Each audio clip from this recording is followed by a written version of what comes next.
Obrigado, Senhor, pela vida, pela saúde, por todas as bênçãos concedidas. Nós te agradecemos, Senhor, por mais uma semana, pela sua proteção, carinho e amor. Amém. Senhor Jesus, temos muito para te agradecer. Muito mais agradecimento do que pedir, porque pelo fato de termos acordado nessa manhã e todos os dias já é um baita de um agradecimento. Então as famílias estão lutadas porque pessoas queridas não acordaram essa manhã. Nós podemos andar, ouvir, falar, ver. E sabe, Deus, às vezes a gente esquece de tantas coisas que o Senhor tem feito pela gente e foca naquilo que está difícil, que está acontecendo. Mas, Senhor, obrigado, Pai. A gente está aqui para honrar e glorificar o seu santo nome. Amém. Senhor, coloque longe, distante, qualquer distração que qualquer pessoa tiver aqui, nem que seja um telefonema, uma mensagem, em nome de Jesus, Pai, que agora a sua palavra possa ser o foco durante esses próximos minutos. Amém. Fale o nosso coração. Amém. Em seu nome nós oramos. Amém. Amém. Bom dia, feliz sábado. Bom dia.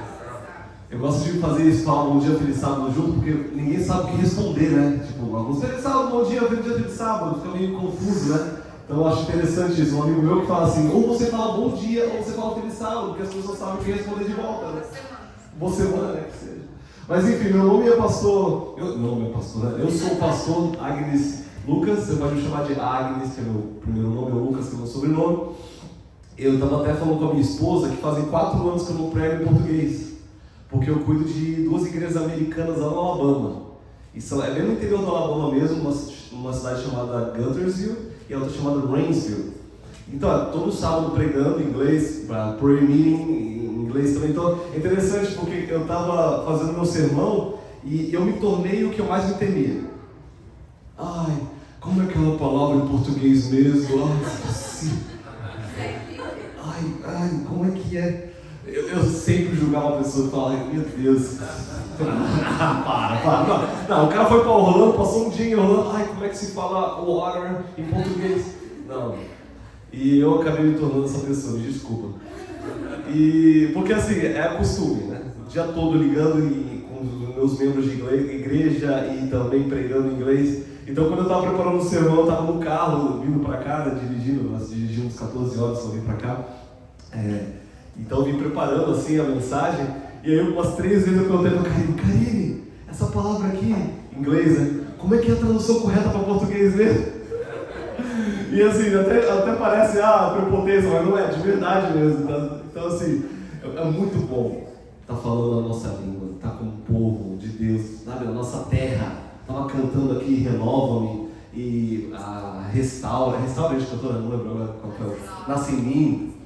Que delícia, que gostoso estar junto. Vocês não imaginam quanto eu estou feliz. Ontem a gente estava num pequeno grupo na casa do Matheus e da Marina, tá ali.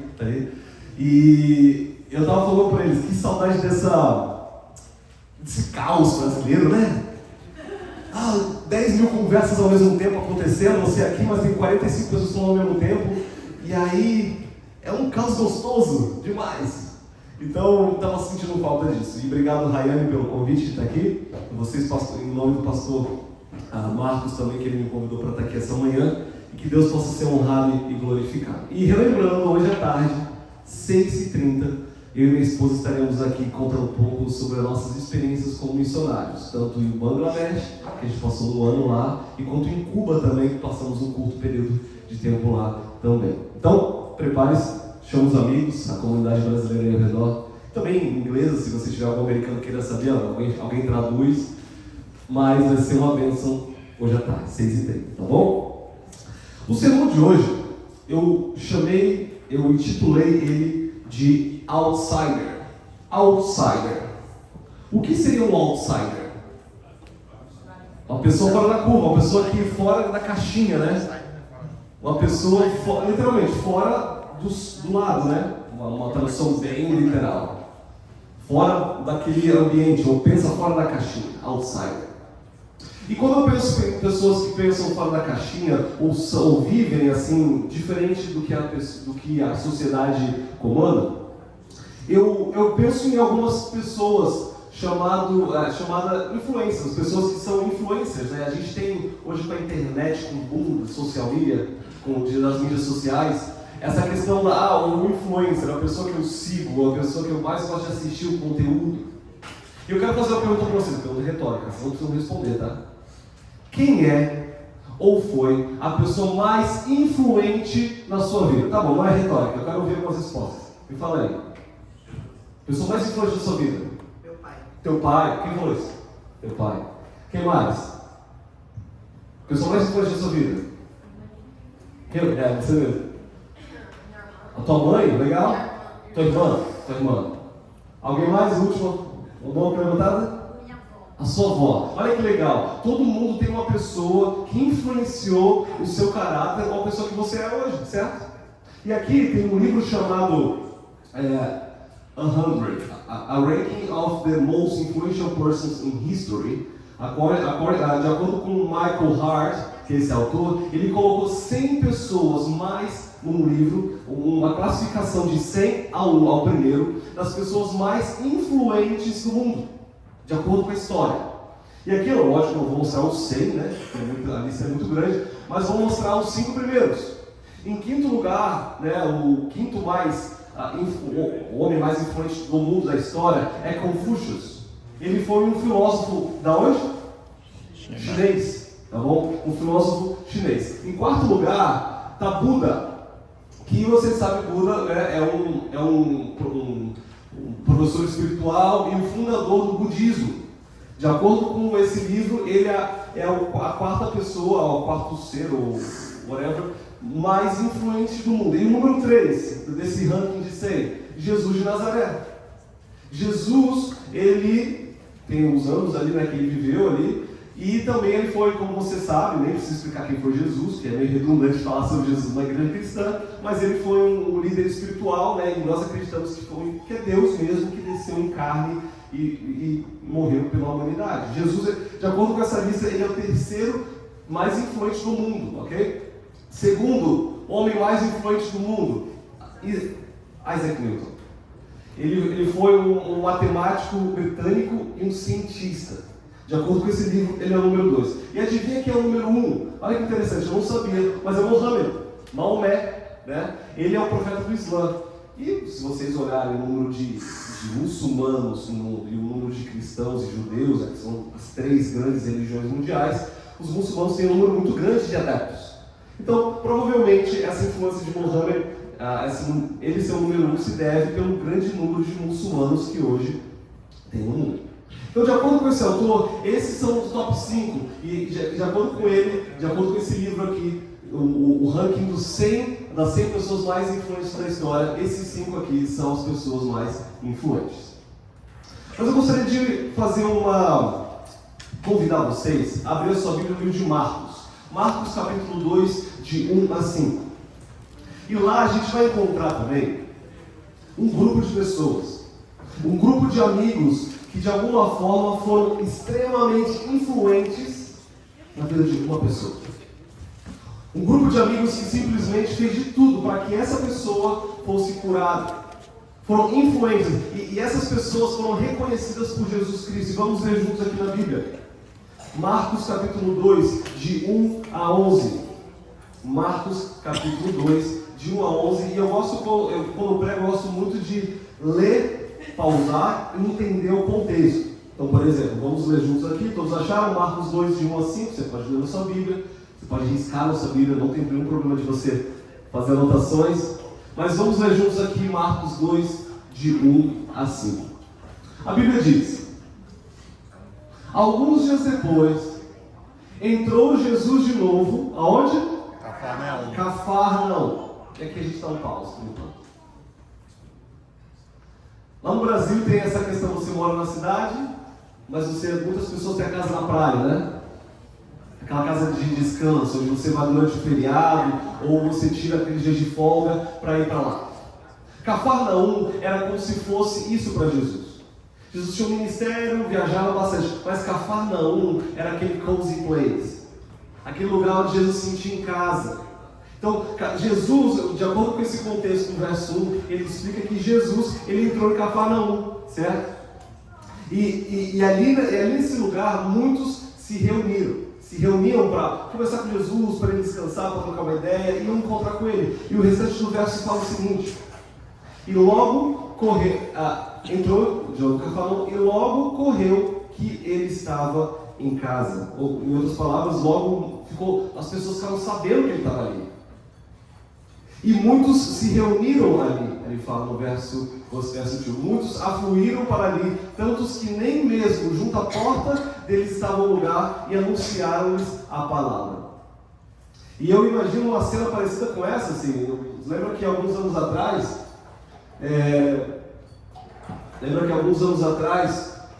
acho que não está, Marcos, é Marcos? É Marcos. Não está funcionando mais aqui não, por algum motivo. Olha, deixa eu ver aqui. Isso. Eu lembro que alguns anos atrás, o rei do futebol, né? Quem é o rei do futebol? Não é Maradona, tá? Nada de argentino aqui, não sei. Estou brincando. Todos são bem-vindos à casa de Deus. O rei do futebol, Pelé, faleceu. Lembra, né? Acho que foi 3 anos atrás. E ao redor da casa dele, lá em Santos, a casa onde ele cresceu ali, acho que a casa dos pais dele, ficou uma multidão gigante para prestar homenagem ao rei do futebol que tinha acabado de falecer. Então eu imagino que Jesus na casa deles, lógico, uma foto moderna, né? Mas eu imagino que Jesus estava na casinha dele ali, uma casinha simples, e ao redor dessa casa tinha uma multidão parecida com essa. E nessa multidão não tinha nem como passar, e imagino que aquela casa, a gente vai falar um pouco sobre a casa dos tempos de Jesus, mas a acústica não era tão boa, ele não estava lá no segundo andar falando para todo mundo, ele estava dentro de casa.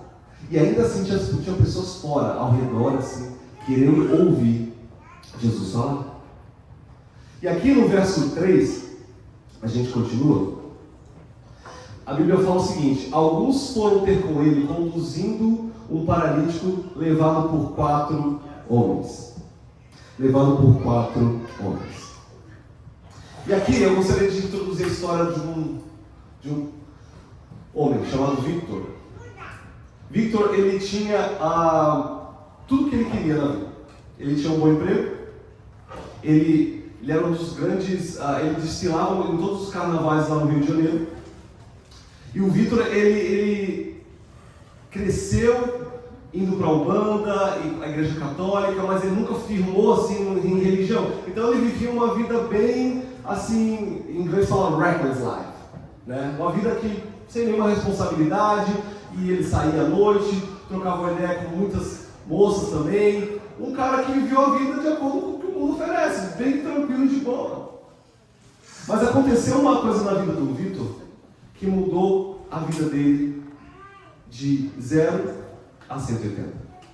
Mudou totalmente, Mudou totalmente a vida dele, e a gente vai falar um pouco sobre a vida dele daqui a pouquinho.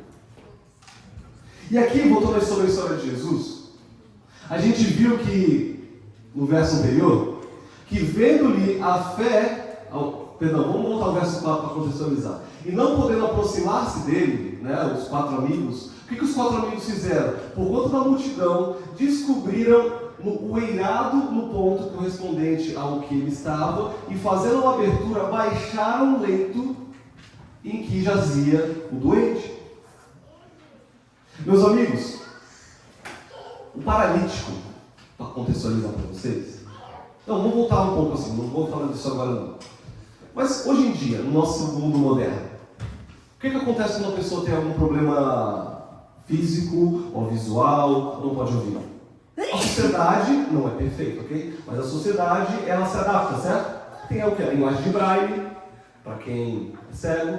Tem também, para quem sabe, tem aquela marcação no chão que a pessoa anda. Igual eu falei, não é perfeito, poderia ser muito melhor. Mas hoje tem um respeito. Por exemplo, quando o idoso está indo no banco, ou a pessoa com alguma deficiência física vai ao banco, tem o que? Uma fila especial.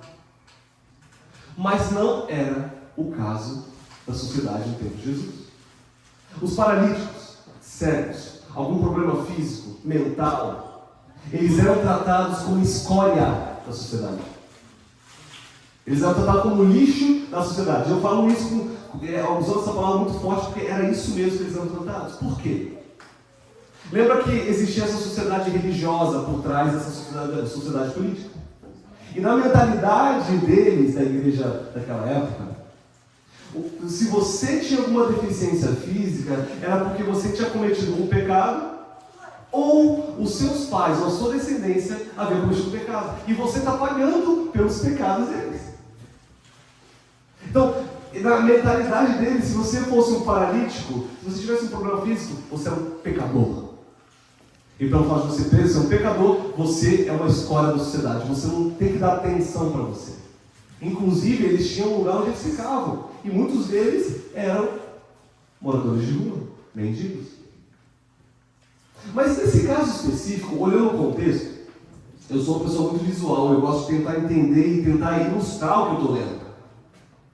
Esse paralítico, quantos amigos ele tinha? Ele tinha 4 amigos, a Bíblia fala, em algumas versões ali, né?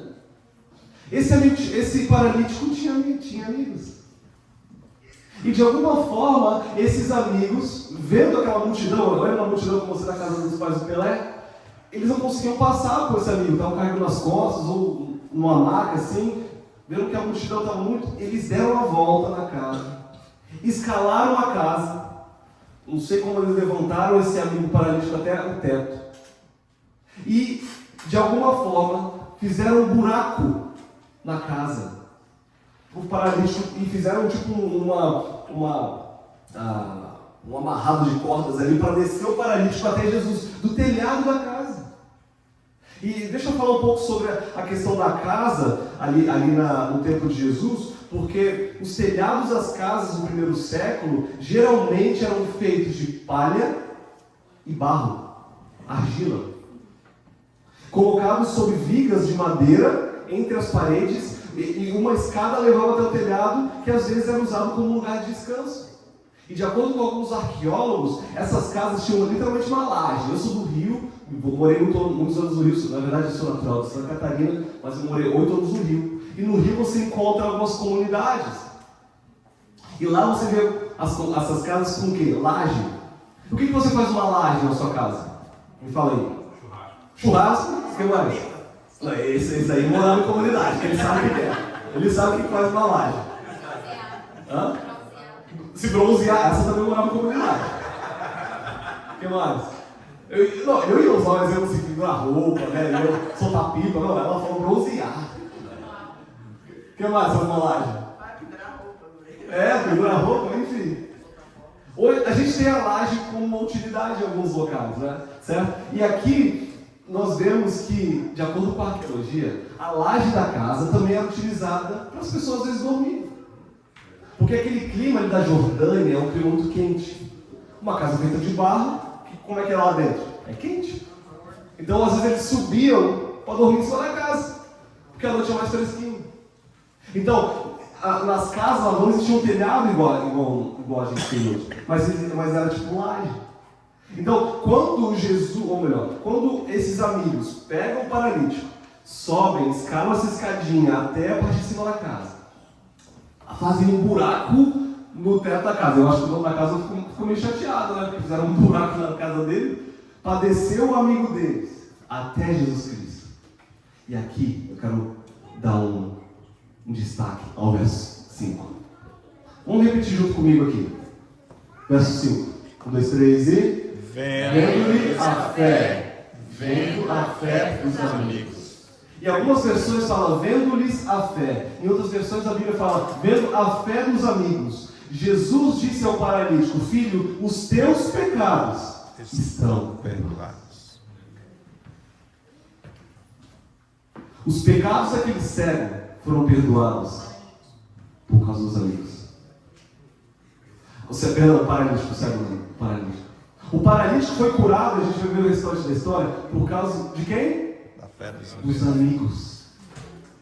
Porque Jesus, o autor fala, Jesus vendo-lhe a fé dos amigos, ele falou ao paralítico: uau, por causa da fé deles aqui, ó, vai, seus pecados são perdoados. E a gente vai entrar um pouco mais nessa ideia durante aqui o sermão. E vamos terminar de ver o restante da história aqui. E a Bíblia fala o seguinte no verso 6: Mas alguns dos escribas estavam assentados ali e arrazoaram em seu coração. Por que falas desse modo? Isso é blasfêmia. Quem pode perdoar pecados senão o que é Deus? Verso 8. E Jesus, percebendo logo por seu espírito que eles assim arrazoavam, disse-lhe: por que arrazoais sobre essas coisas em vosso coração? Quem é mais fácil dizer ao paralítico: estão perdoados seus pecados? Ou dizer: levanta-te, toma o teu leito e anda?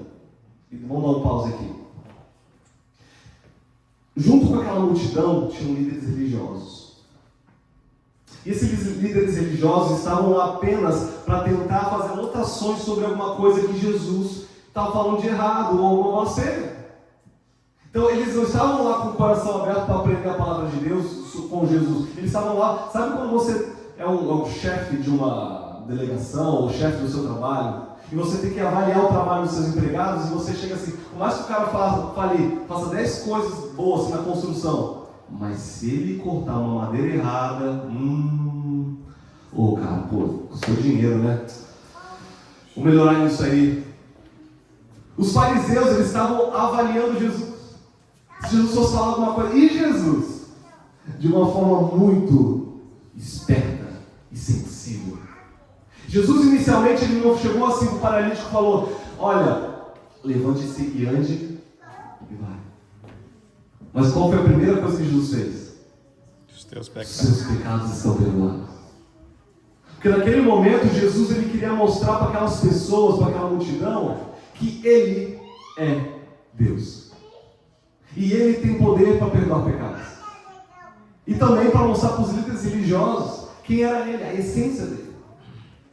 Então aqui no verso, quando a gente pula para o verso 9, fala assim, Jesus falando: qual é mais fácil, dizer ao paralítico: estão perdoados os seus pecados, ou dizer: levanta-te, toma o teu leito e anda? Então Jesus ele mete essa pergunta aqui para eles, para os fariseus. Porque se os fariseus falarem: seus pecados são perdoados, eles vão como é que pode? Eles vão abrir o coração deles para aquelas pessoas falando que Jesus é Deus. Mas se eles respondessem que, quando Jesus faz a pergunta, levanta o teu leito e anda, e eles também estão reconhecendo que Jesus tem poder para curar. Então quando Jesus faz essa pergunta, é uma pergunta super tricky, uma pergunta super pegadinha. Porque Jesus ele sabia o que estava fazendo. E aqui no restante da história, Jesus fala assim: olha, para que saibais que o Filho do Homem, verso 10, tem sobre a terra autoridade para perdoar pecados, disse ao paralítico: eu te mando, levanta-te, toma o teu leito e vá para a tua casa. Primeiro Jesus ele perdoa os pecados, depois ele cura a nossa cura física. Aqui fala no verso 12: então ele se levantou e no mesmo instante, tomando o leito, retirou-se à vista de todos, a ponto de se admirarem todos e darem glória a Deus, dizendo o quê? Jamais vimos coisa assim. Jamais vimos coisa assim. E meus irmãos e irmãs, é interessante porque Jesus ele curou o paralítico, primeiro de tudo, por conta da fé dos amigos dele. E Jesus perdoou os pecados e curou o paralítico graças aos 4 amigos. E quando a gente vai aqui para a história do Vitor, a gente vê esse jovem que tinha essa vida que o mundo não oferece. Mas ele encontrou um amigo durante o tempo de faculdade, em 2010, e esse amigo era cristão. E esse amigo não bebia, não fumava, não transava, não saía à noite, não fazia nada. Mas esse amigo era extremamente feliz. E chegou o momento da amizade deles, que ele perguntou para esse amigo, falou: olha só, eu não estou entendendo uma coisa. Por quê? Você é mais feliz do que eu. Eu faço de tudo, mas você está sempre com um sorriso no rosto. Até que esse amigo chegou assim para ele: olha só, não é por mim, mas esse sorriso no rosto eu carrego porque eu sou filho do Deus Altíssimo, eu sou filho de Jesus Cristo. Amém. E como cristão, eu tenho essa esperança, Eu não preciso ir nos lugares que você vai para ter felicidades momentâneas, porque minha felicidade é eterna, porque Jesus é eterno. E depois dessa conversa, esses amigos se aproximaram muito, até começaram a fazer estudo bíblico. E, de alguma forma, 3 anos depois do estudo bíblico, é interessante o método que esse amigo usou para trazer o Vitor aos caminhos de Deus, porque ele não chamou para ir na igreja inicialmente. Ele se aproximou, porque a igreja não são essas 4 paredes. A igreja sou eu e é você. Então, se você quiser mostrar Jesus para alguém, mostre a sua vida, porque você é a igreja. Não chame para a igreja inicialmente, chame para a sua vida. Porque através da sua vida, eles vão encontrar Jesus. E é interessante porque o Vitor só foi na igreja depois de 1 ano, depois que eles começaram o estudo bíblico. E ali no estudo bíblico ele começou a conhecer a verdade de Cristo. E, resumo, o Vitor se batizou. Amém? Amém. E aqui tem a foto do batismo do Vitor. É uma foto meio embaçada, mas aqui ele foi batizado no acampamento jovem. Lá, eu acho que o Matheus lembra do Rio de Janeiro, tinha os como é que é o nome? Rio Acampo Jovem, né? Ele aceitou o apelo de Deus e foi batizado no mesmo dia lá no Rio Acampo Jovem. E depois de lá, o Vitor, ele e seu amigo, que esse amigo, por acaso era eu, eles nós até hoje, temos uma amizade muito forte. Ele é meu irmãozão da vida. Ele chama minha mãe de mãe, eu chamo a mãe dele de mãe. E o Vitor, ele se casou com a Amandinha, que era amiga minha. Hoje tem 2 filhinhos. E o Vitor, ele hoje é pastor. Amém. O Vitor, ele agora lidera a comunicação da Igreja Adventista para a União Centro-Oeste Brasileira. Porque ele é publicitário, nós estudamos publicidade juntos lá atrás. E hoje ele tem uma vida que, assim, não é fácil. Vocês sabem como é que é, a vida não é perfeita. Mas ele tem um propósito. Hoje esse sorrisão aqui tem o mesmo motivo. Ele entendeu o motivo por que eu tinha um sorrisão lá atrás. Porque ele tem Jesus como Salvador da vida dele. Amém. Mas tudo isso por causa de uma amizade. Você pode ser responsável pela salvação de alguém. Amém. Você pode ser responsável pela cura de alguém.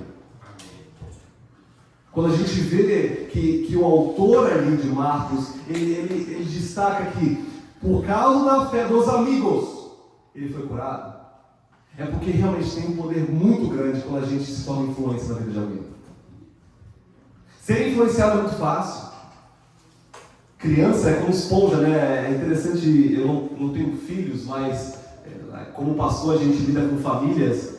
E criança repete tudo que os pais fazem, é uma consequência que eles veem e ouvem, né? Vocês que são os pais, vocês têm essa gigante responsabilidade. E nós somos seres humanos também, talvez um nível a mais de maturidade ali, né? Porque a gente consegue filtrar um pouco mais. Mas existem pesquisas que nós somos o resumo das 5 pessoas que mais a gente ama. Então, se você tem andado com pessoas que não são desse redil de Cristo, então que você seja influência.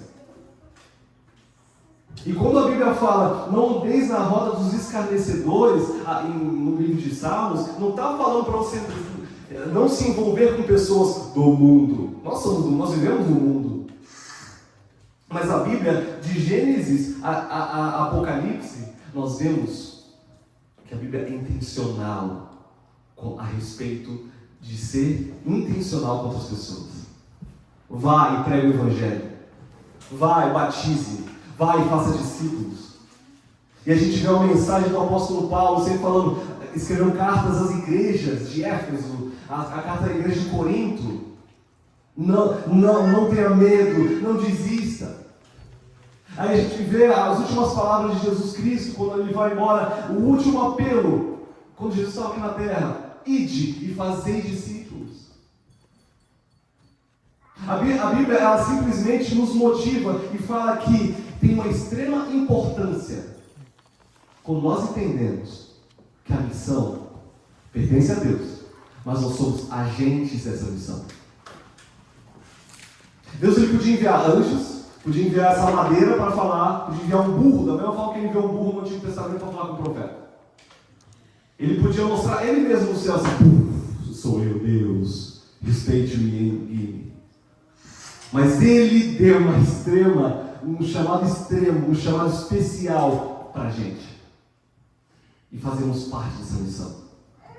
E mais do que isso, e o Evangelho será pregado em todas as nações. E então o quê? Virá o fim. A condição do fim voltar, do fim chegar, é que a mensagem seja pregada. Você já parou para pensar nisso? E para a mensagem ser pregada, Deus quer nos usar para isso. Por isso que a gente entende que a maior influência que deve ter o nosso grupo social, no trabalho, na escola, na faculdade, tem que ser você mesmo. Não de uma forma agressiva, não de uma forma incisiva, falando sobre doutrinas inicialmente, mas mostra através de um sorriso quem é Jesus Cristo. E aqui eu gostaria de terminar com algumas frases que Jesus convida você a ser alguém que faz a diferença nesse lugar, no seu bairro, na sua família e entre seus amigos. A sua vida pode ser uma Bíblia que muitas pessoas irão ler. Que as pessoas olhem para a sua vida e possam afirmar: nunca vimos algo assim. Amém. Lembra no final da história? A multidão ficou chocada com Jesus e falou: nós nunca vimos algo assim. E que as pessoas possam olhar para mim e para a sua vida e possam afirmar: nunca vimos algo assim. Meus irmãos e irmãs, eu gostaria também de só comentar um pouco sobre esse verso aqui, do livro A Ciência do Bom Viver, páginas 143 a 145. Vamos ler juntos? Ok? No 3, hein? 1, 2, 3. É necessário aproximar-se das pessoas mediante esforço pessoal. Se menos tempo fosse dedicado à pregação de sermões e mais tempo ao ministério pessoal, ver-se-iam resultados mais abundantes. Os pobres devem ser socorridos, os enfermos assistidos, os tristes e enlutados consolados, os ignorantes instruídos, os inexperientes aconselhados. Devemos chorar com os que choram e alegrar-nos com os que se alegram, acompanhado do poder da persuasão, do poder da oração e do poder do amor de Deus. Esse trabalho não poderá ser infrutífero. Esse trabalho não poderá ser infrutífero se a gente seguir esse passo. Se a gente entender que nós temos que ter uma influência e não sermos influenciados. Intencionalidade é a palavra. Quando nós somos intencionais no que nós falamos, nós pregamos e nós nos envolvemos, de alguma forma Deus vai usar. Sabe, é interessante porque quando a gente ora de manhã a Deus, e quando nós oramos em qualquer momento do dia, Deus ouve as nossas orações, né? Deus ouve. Então de manhã, quando você orar, fale: Deus, me proteja durante esse dia, perdoa os meus pecados, mas que esse dia eu possa ser uma influência na vida de alguém. Amém. Eu sei que muitos de vocês estão no mesmo estágio da vida. Saíram de uma zona de conforto do Brasil, sua família, para tentar algo novo no novo país. E vocês encontram aqui nessa igreja um conforto de casa, mesma língua, mesma cultura, risada, um caos, né? A gente está brincando outro caos, conversa aqui, conversa lá, porque vocês querem sentir a vontade, né? Mas lembre-se, essa região aqui, eu estava vendo da Filadélfia, Massachusetts, é a região onde tem maior concentração de brasileiros dos Estados Unidos, a maior. Por isso tem muitas igrejas brasileiras, inclusive, aqui na região, né? Isso só me fala uma coisa: todos eles também vieram com vocês. Tentativa de uma vida melhor. Você já tem algo em comum. Você já tem onde conversar. Então, uma vez que você encontra uma pessoa que fala a mesma língua que você no mercado brasileiro, em qualquer lugar, use esse momento para compartilhar a palavra de Deus. E quando eu falo compartilhar a palavra de Deus, não necessariamente você precisa pegar uma Bíblia, abrir e explicar a Bíblia para a pessoa. Mas igual ela falou aqui, ó, chorar com os que choram, alegrar-se com os que se alegram. Porque nesses momentos, quando a gente mostra compaixão, nós estamos representando Jesus Cristo. Amém. Quem gostaria de ser um fiel servo de Deus, levanta a mão. Amém. Então vamos nos levantar e falar com Ele.